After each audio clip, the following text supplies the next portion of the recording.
Доброе утро. Мы продолжаем наш эфир. 1 ноября на календаре.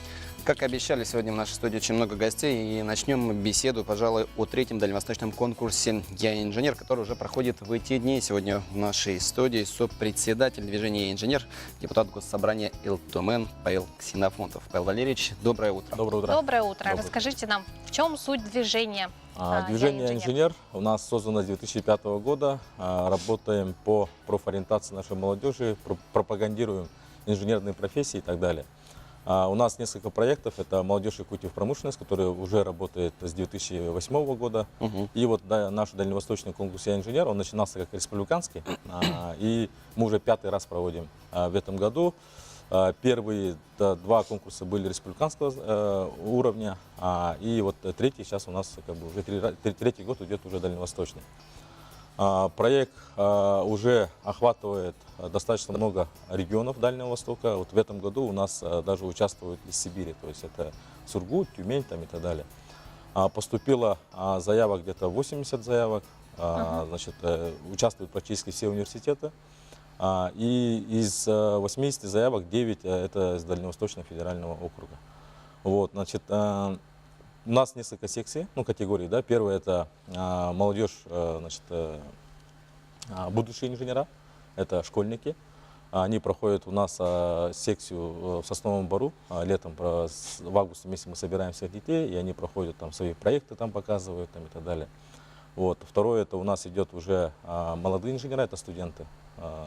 Они тоже свои проекты предоставляют уже весной.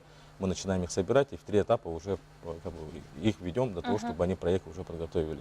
Вот сегодня будет финал. И молодые профессионалы. Это уже те ребята, молодые ребята, которые уже работают уже в своих предприятиях. И, соответственно, у них есть уже свои идеи по своим направлениям. Вы уже успели ознакомиться с проектами, которые вот в финальной части, может быть, да, очень коротко, каких-то таких интересных? Мы со всеми ознакомились, естественно, мы что делаем? У нас такой длительный такой проект, он не охватывает только 1 месяц, он охватывает почти там больше полугода. Да? Сначала они направляют свои проекты, наша комиссия смотрит, выбирает этих ребят, кто более-менее достойный. Да? А после этого мы им помогаем уже внедрять в свои проекты уже прототипы, там, значит, чтобы они презентацию там доработали или там какие-то моменты там учли и так далее. Наши эксперты им всем помогают. Соответственно, в каждом этапе каждый проект оттачивается. Каждый проект оттачивается. Сейчас вот, я не хочу сразу всех отмечать, почему? Потому что сегодня финал. Ребята, наверное... в каком направлении, скажем так, в общем, у нас общее направление. Вот я сейчас расскажу про уже финалистку. У нас по третьему дальневосточному школьники уже завершились. И там у нас есть Скворцова Татьяна, это город Мирный, средняя школа, 26-я средняя школа. Она ученица 10 класса. Разработала проект «Новый тип буровых установок». Я сам буровик, поэтому мне очень интересно было. И, соответственно, она предложила новый метод по принципу майнера, эффекта майнера. И Роснефть уже заинтересовался, они уже будут помогать ей патентовать. И, соответственно, уже школьница уже будет участвовать в реализации этого проекта.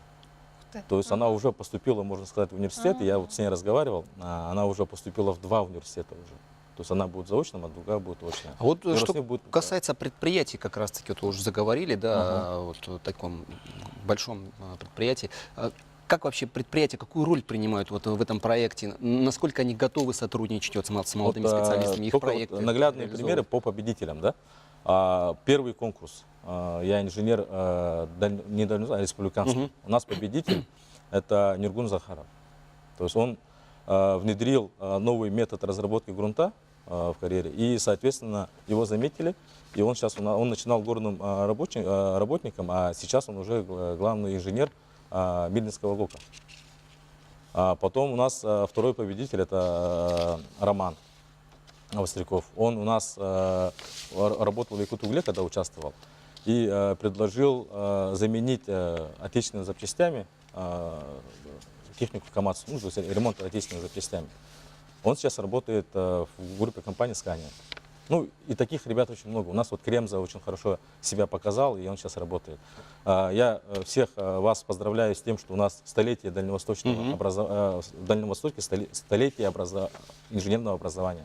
Павел Я вас Валерьевич, всех большое поздравляю. спасибо вам за участие в нашей передаче и, конечно же, позитивного проведения финальной части конкурса. Желаем всем участников успехов обязательно.